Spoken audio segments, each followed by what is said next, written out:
an offence in the country. Liberia, remember, was founded back in 1822 by the American Colonization Society, whose goal was to resettle the freed African slaves. We'll hear the voices from Monrovia. And also on the show today, the world's oldest head of state still believes that he has what it takes to lead a nation at the ripe age of 92. Thanks for joining us. The show starts now. So Cameroon's 92-year-old President Paul Biya has officially declared that he'll be seeking an unprecedented 8th term in the October 12th presidential elections. A post on his office's X account said on Sunday. Now, Biya, the world's longest-serving head of state, first came to power back in November 1982 after his predecessor, Amado Ahijo, resigned. In 2008, a constitutional amendment had scrapped term limits, clearing the way for his continued rule. Now, here's our cover story from Yaoundé.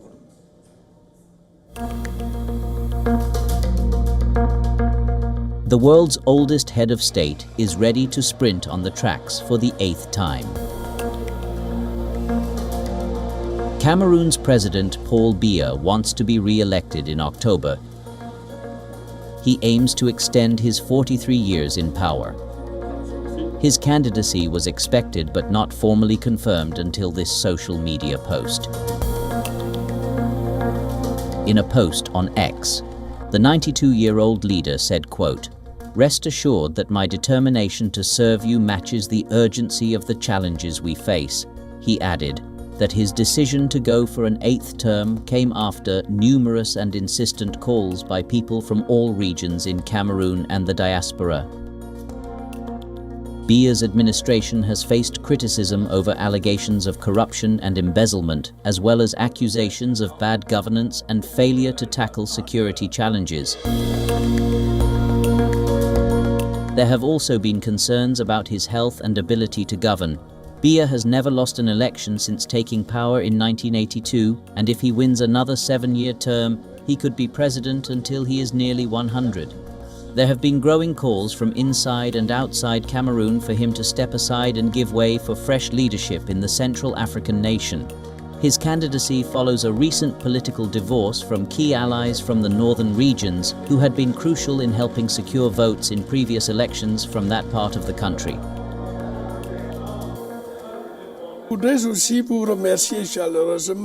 I would also thank you warmly for initiating our gathering. It enables us to re-examine and easily accept our common history and to reassert our desire to rebuild our future more than ever.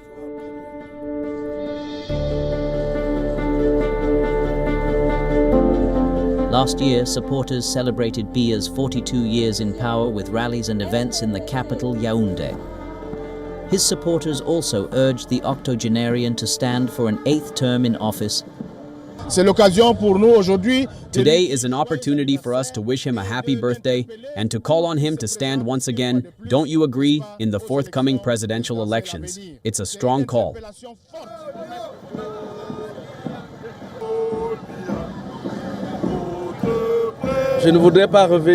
I don't want to revisit the controversies that have been bandied about recently. We will simply say that this 42nd anniversary is a moment of reflection for all Cameroonians, even if it is the party in power that is celebrating.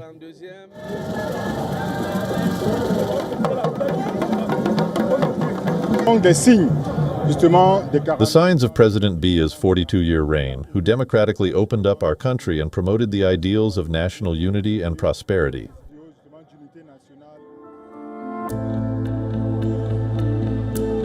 Multiple opposition figures, including 2018 runner-up Maurice Kamto, as well as Joshua Osih, Akere Muna and Cabral Libi, have also announced their candidacies. However, members of the governing Cameroon People's Democratic Movement and other supporters have since last year publicly called for Biya to seek another term. He was already the de facto candidate as the party leader. Biya abolished term limits in 2008, enabling him to seek the presidency indefinitely. In the last poll in 2018, Biya was re-elected with 71.28% of the vote amid allegations of irregularities by opposition parties and some observers. Official turnout was put at around 53%. Biya's health has been a source of speculation.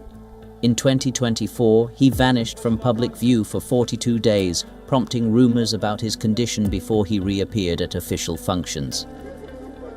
Several high-profile figures have already thrown their hats in the ring.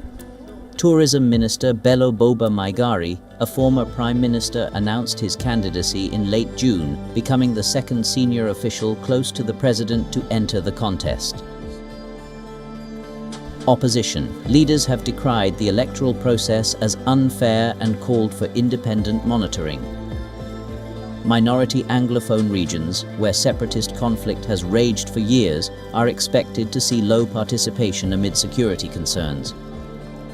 Africa Bureau, WION World is One.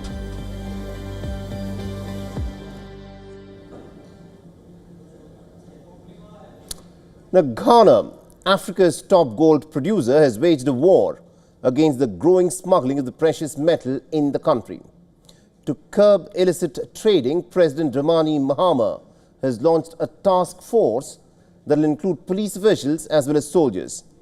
Now, this is the first ever national level initiative to curb gold smuggling, or as they say in Ghana, Galamsey. The chronic challenge of illegal gold mining, known locally as Galamsey, was a major issue during Ghana's presidential election campaign last year and a source of concern for voters, triggering protests and criticism against the outgoing government. Today should mark the beginning of a new opportunity. An opportunity for us to make a difference in our governance and our economic management. We shall reset our dear nation, Ghana. And the returning President John Mahama is starting to make good his election promises. He inaugurated the Gold Bod Task Force, saying its creation signals our readiness to act decisively. The task force, comprised of officers from various security agencies and the military, is empowered to arrest and detain suspects. It follows the establishment of the Ghana Gold Board Agency in January as the sole legal entity responsible for managing all transactions and exports of gold mined in the country by small-scale mining companies. Mahama said that, along with the agency, the task force will strive to curb the proliferation of illegal miners and dismantle the black market economy surrounding gold. He touted what he described as the rebound of the cedi, Ghana's currency, which has had a poor track record against the dollar, as a result of setting up the Ghana Gold Board. The task force is not just a security initiative. It is a strategic arm of national economic transformation, purposefully designed to restore integrity, accountability, and value to Ghana's gold sector. It is estimated that about 600 tons of gold have been smuggled out of our country in the last 10 years. In fact, in the last 5 years alone, approximately $12 billion has left the shores of Ghana unaccounted for. Mr. President, imagine $12 billion translating into foreign exchange and supporting Ghana's reserve position. Certainly, our national currency will be stable. The illegal gold mining industry has resulted in significant economic losses and environmental degradation for Ghana, Africa's largest gold-producing country. It has flourished as a result of a massive slump in Ghana's economic fortunes as millions of young people struggle to find jobs. Huge protests broke out across the country against illegal gold mining after many rivers were polluted, becoming a political hot-button issue in the election. Mahama, who won the election, promised in his campaign to clamp down on the practice. For being involved in a legal protest and being arrested is not fair. Because those who are supposed to be arrested are in the bush. They are doing the Galamsey. They are destroying our water bodies. They are causing more damage to the environment. We've provided the necessary orientation, the training, logistics, and resources for the task force you see here to be able to do their work effectively and fearlessly, no matter whose ox is God. To encourage public cooperation with the new anti-smuggling task force, which will involve both soldiers and police officers, informants will receive 10% of the value of gold seized as a result of their tips. Africa Bureau, WION, World is One.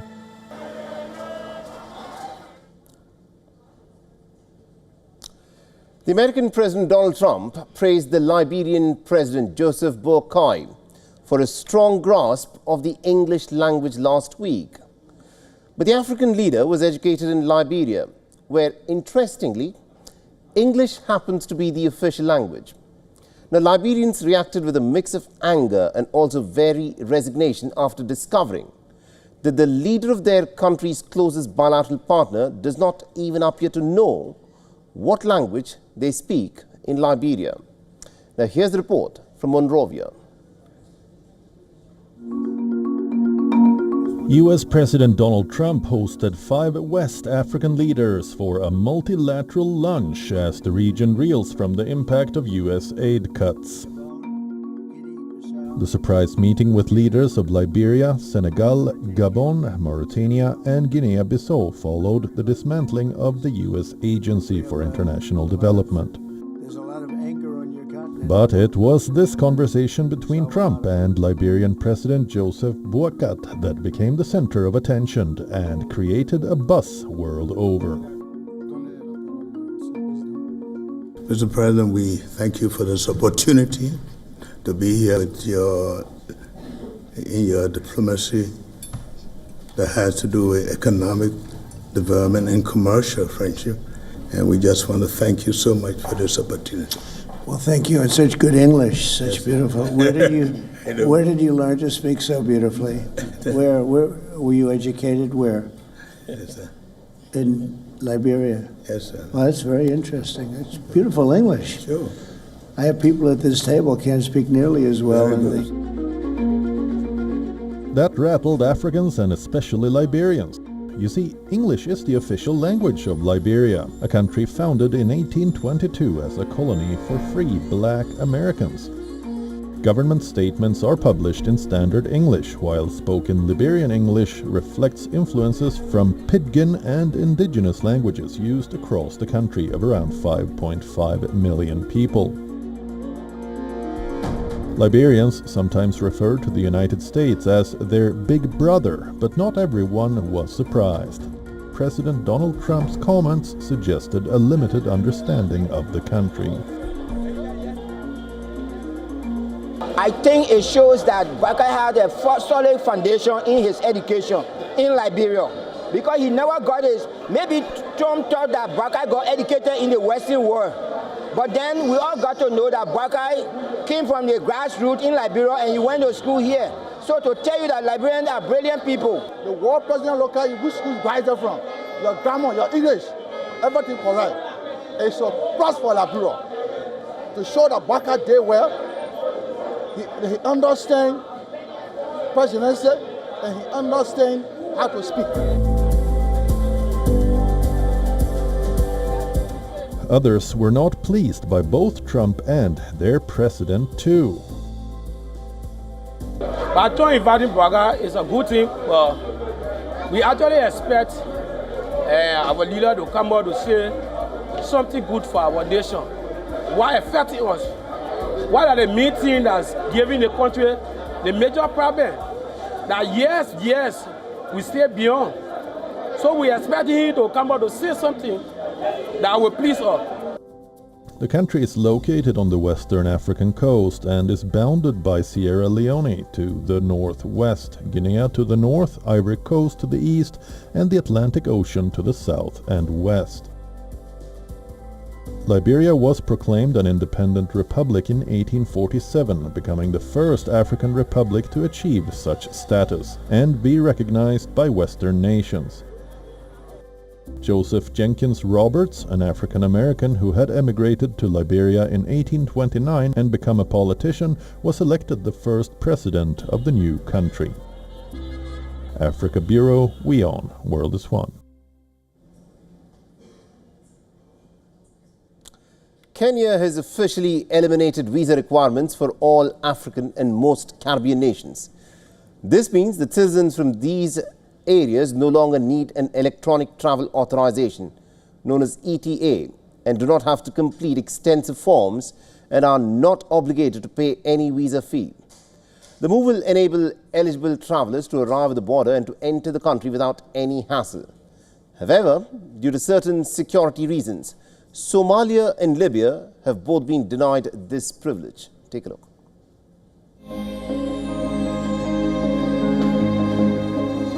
The changes now allow African visitors to stay in Kenya for up to 2 months, while East African community nationals benefit from a 6-month stay as per existing free movement protocols.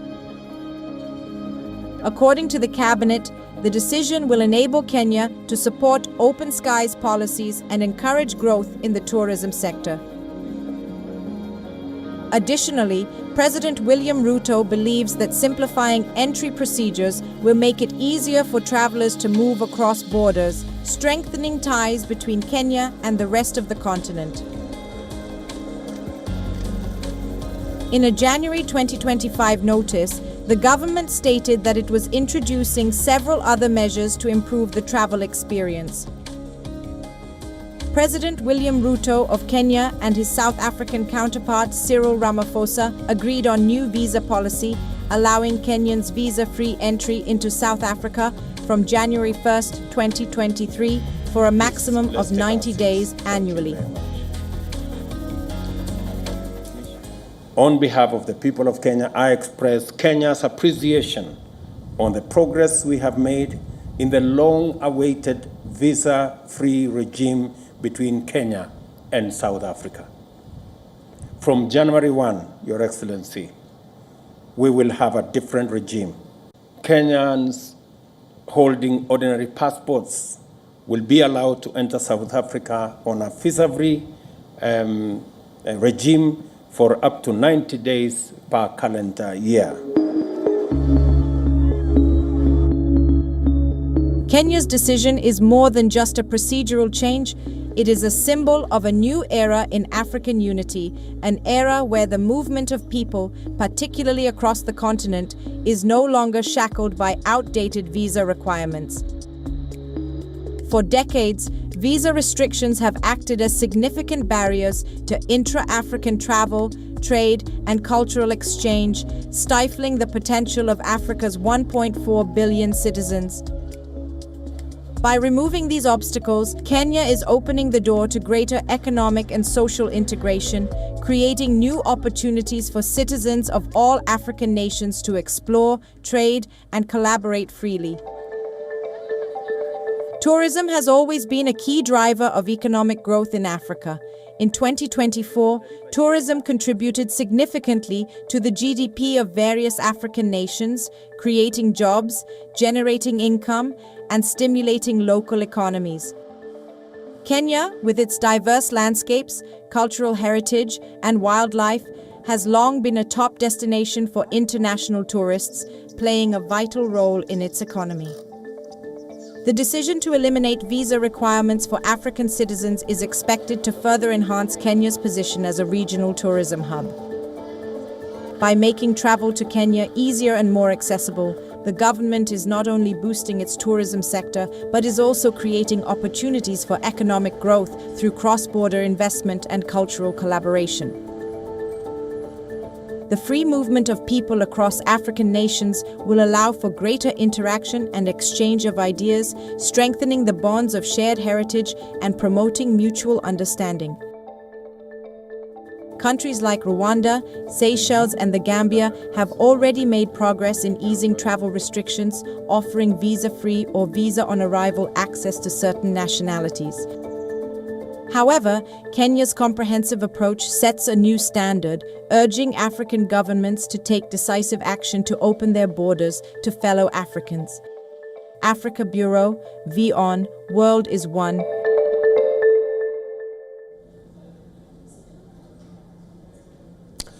Now, the Trend Up Awards returned on the 13th of July for their 5th year, shining a spotlight on Nigeria's social media trailblazers. And this year's ceremony, held at the heart of Lagos, saw some fashion enthusiasts, influencers and journalists honoured for their work and contributions on social media. And our correspondent Louisa Olani attended the event and sent us this report. The Trend Up Awards returned for the 5th edition at the prestigious Balmoral Hall in Lagos. This Pan-African celebration honors the continent's boldest content creators, influencers and brands shaping culture online.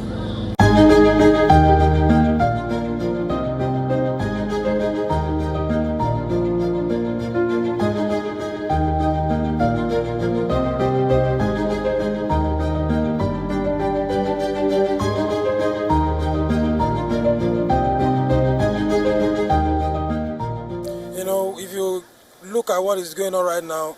We saw Shank is actually, doing like a trailblazer for streamers. Streaming is a big deal in Nigeria, and of course, we can match up with the rest of the world. If you look at it very well, we have big numbers on TikTok, on Instagram, and of course, for aspiring content creators, it's very simple: be consistent, never do anything against the law, so that you stay your brand, and of course, continue to push your content.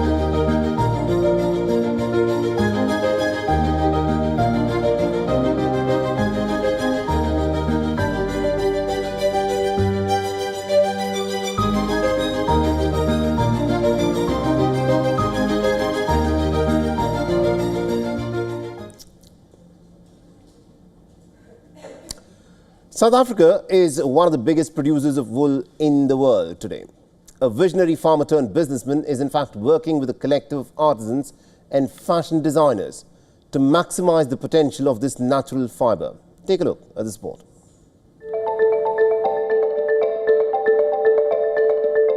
Deep in the heart of South Africa's Karoo, a semi-desert area, hands cradle the gentle head of a merino sheep, an animal at the center of a quiet fashion revolution.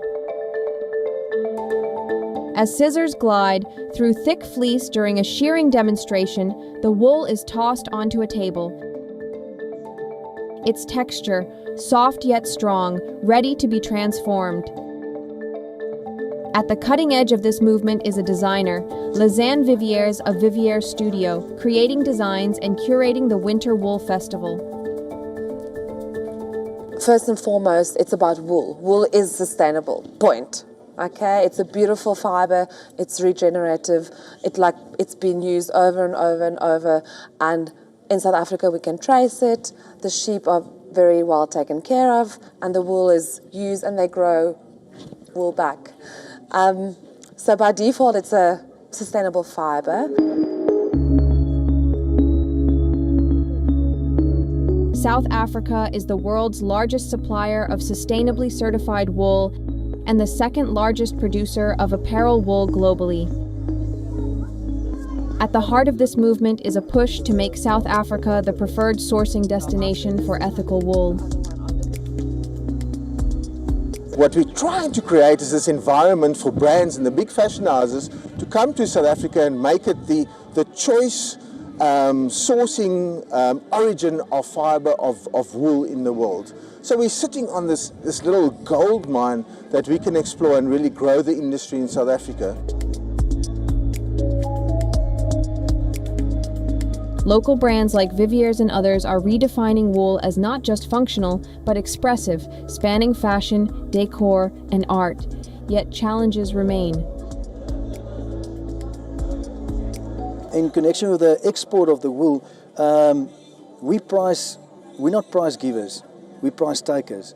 So all the wool is sold on a open auction, and all the wool is washed and everything. Most of the wool is washed in China, and you got buyers all over the world. But that's the market. You can't influence in some way. You can influence in a way of your quality of your wool you produce, and maybe they will go better on the auction. That's definitely true.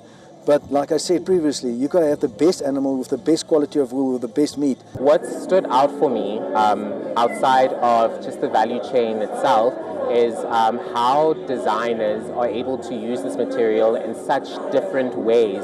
I think everyone has like a very narrow idea of what wool can be and what wool designs can look like. And being in the space, there's so many different expressions of the material itself that hopefully can help inspire other emerging designers and younger designers to explore different ways to use the material. Still, the future looks bright. With government support and a rising global demand for traceable ethical fibers, South Africa's merino sheep are more than livestock. They're ambassadors of a slower, more thoughtful fashion system.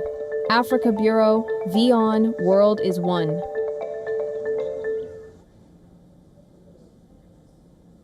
Well, that's all the buzz in Africa this week. Get in touch with us on all of our social media platforms and also our website and share your story from the continent. I'm Mohammed Saleh. Thank you for watching this week's episode of WION World of Africa. It's Khaveri from me, which means goodbye.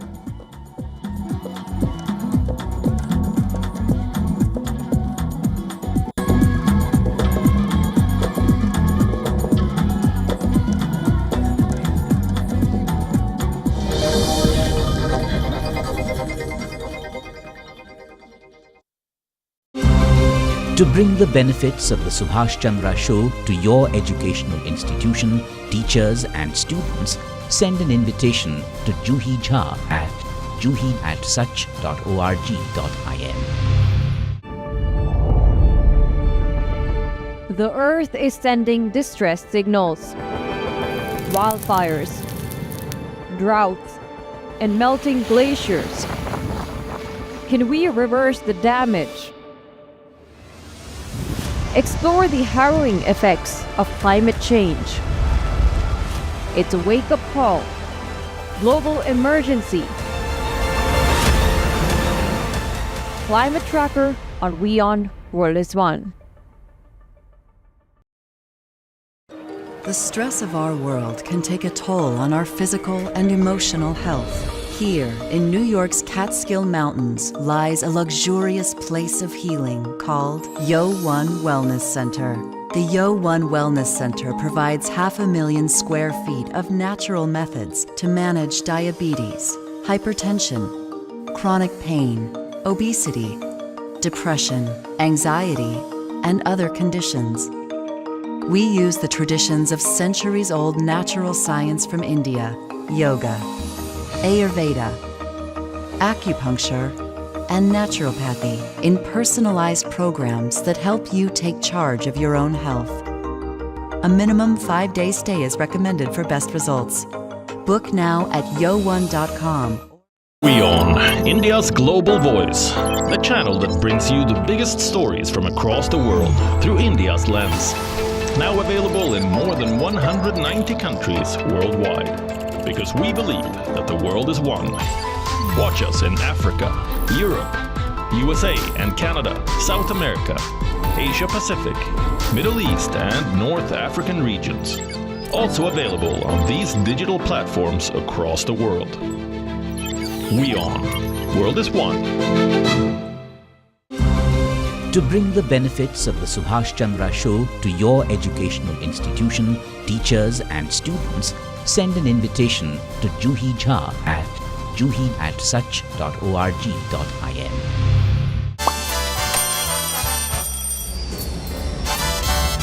Vielleicht nur als 5%.